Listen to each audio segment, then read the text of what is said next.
Iraq और पाकिस्तान दो तरफ़ा ताल्लुक़ात के फ़रोग़ के ख्वाहिशमंद है। वज़ीर ख़ारजा बिलावल भुट्टो सरदारी का बगदाद में बिजनेस फोरम से खिताब। कहा, खुशी की बात है कि इराक़ी हुकूमत ने हमें नजफ़ में कॉन्सुलेट खोलने की इजाज़त दी।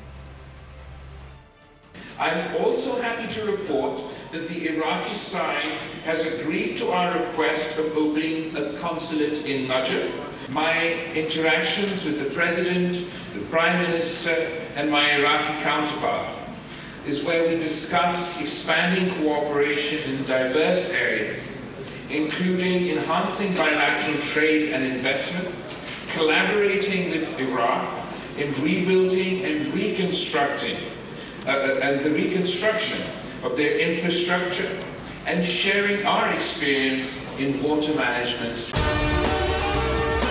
और अगर आपको हमारी ये वीडियो पसंद आई है तो लाइक पर क्लिक कीजिए।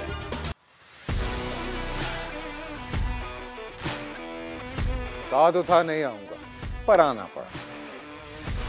सबको बताना ही पड़ेगा कि शोज में जुनून से जीतोगे तब।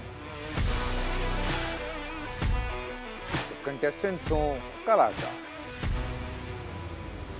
एक तरफ सोशल मीडिया स्टार, एक तरफ पाकिस्तान स्टार। शुरू करें? एक्सक्यूज मी, आप भी। खुश रहो पाकिस्तान।